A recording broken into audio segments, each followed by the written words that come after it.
Thrissur PG custody മർദ്ദനത്തിൽ SHO PM രതീഷിനെ suspend ചെയ്തു. ഹോട്ടൽ ഉടമയെയും ജീവനക്കാരെയും മർദ്ദിച്ചതിലാണ് ദക്ഷിണ മേഖല ഐ.ജിയുടെ നടപടി. ലെവിൻ കെ വിജയൻ ചേരുന്നു വിവരങ്ങളുമായി. ലെവിൻ, പോലീസ് മർദ്ദനങ്ങളിൽ ഇന്ന് അടിയന്തര പ്രമേയ ചർച്ച സഭയിൽ നടന്ന ദിവസം തന്നെ ഈ ഒരു നടപടിയിലേക്ക് കാര്യങ്ങൾ നീങ്ങിയിരിക്കുന്നു. വിശദാംശങ്ങൾ.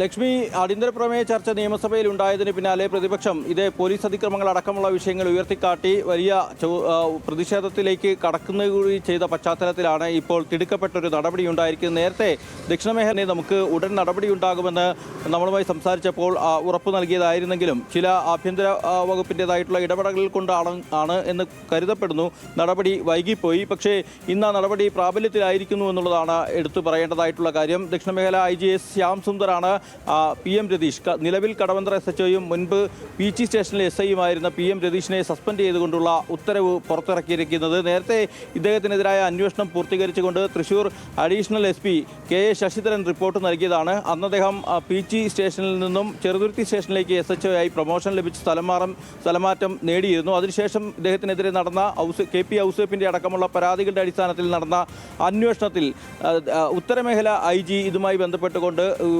റിപ്പോർട്ട് സമർപ്പിച്ചപ്പോൾ, അതായത് തൃശൂർ അഡീഷണൽ എസ്.പി നൽകിയ റിപ്പോർട്ട്, ആഭ്യന്തര അന്വേഷണത്തിൻ്റെ റിപ്പോർട്ടിന്മേൽ നടപടി സ്വീകരിക്കാനിരിക്കെയാണ് ഇദ്ദേഹത്തിന് കടവന്ത്ര സ്റ്റേഷനിലേക്ക് സ്ഥലം മാറ്റം കിട്ടുന്നത്. പിന്നീട് പോലീസ് സോൺ മാറി ഇദ്ദേഹം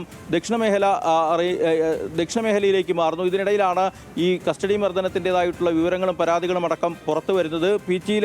പി.ജി സ്വദേശിയായിട്ടുള്ള പട്ടിക്കാട് ലാലീസ് ഹോട്ടലിൻ്റെ ഉടമ കെ.പി. ഔസേഫാണ് നിരന്തരം നടന്ന ഈ കസ്റ്റഡി മർദ്ദനവുമായി ബന്ധപ്പെട്ടുകൊണ്ട് നിയമപോരാട്ടം നടത്തിയതും 1.5 വർഷത്തിന് ശേഷം വിവരാകാശ കമ്മീഷണർ അടക്കമുള്ള അനുകൂല ഉത്തരവ് വാങ്ങി സ്റ്റേഷനിൽ നടന്ന കസ്റ്റഡി മർദ്ദനത്തിൻ്റെ ദൃശ്യങ്ങൾ പുറത്തുവിടുന്നതും മറ്റും. ഈ ദൃശ്യങ്ങൾ പുറത്തു വന്നതിന് പിന്നാലെയാണ് ഇദ്ദേഹത്തിനെതിരായ നടപടി വേണമെന്ന് ആവശ്യപ്പെട്ടുകൊണ്ടുള്ള വ്യാപകമായ പ്രതിഷേധങ്ങൾ ഉണ്ടാകുന്നത്. ഈ സംഭവം ഉണ്ടാകുന്നത് 2023 മെയ്യിലാണ്.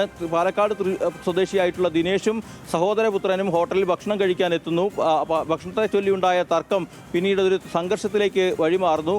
ദിനേശ് പി.ജി പോലീസ് സ്റ്റേഷനിലെത്തി പരാതി പറയുന്നു. കെ.പി. ഔസേപ്പിന്റെ ഉടമസ്ഥതയിലുള്ള ലാലീസ് ഹോട്ടലിലെ ജീവനക്കാരെ പി.എം രതീഷ് എന്ന അന്നത്തെ എസ്.ഐ സ്റ്റേഷനിലേക്ക് വിളിച്ചു വരുത്തുന്നു. സംഭവത്തെ ചോദിച്ചുണ്ടായ വാക്കുതർക്കത്തിൽ രതീഷ് ഇദ്ദേഹത്തിന്റെ സ്റ്റാഫുകളെ മർദ്ദിക്കുന്നു. ഇതാണ് പരാതിക്ക് അടിസ്ഥാനമായ സംഭവം. പക്ഷേ പി.എം രതീഷ് പിന്നീട് സ്റ്റേഷൻ മാറിയതോടുകൂടി ഈ നടപടി ഇല്ലാതെ വൈകുകയും അതോടൊപ്പം തന്നെ ആഭ്യന്തര അന്വേഷണത്തിൽ കർശന നടപടിയും കുറ്റക്കാരനാണെന്ന് കണ്ടെത്തുകയും ചെയ്തിട്ടും നടപടി ഇല്ലാതെ പോവുകയായിരുന്നു. ആ നടപടിയാണ് ഇന്ന് പ്രാബല്യത്തിൽ വന്നിരിക്കുന്നത്. ലക്ഷ്മി. ലെവിൻ കെ വിജയൻ തൃശൂരിൽ നിന്ന്.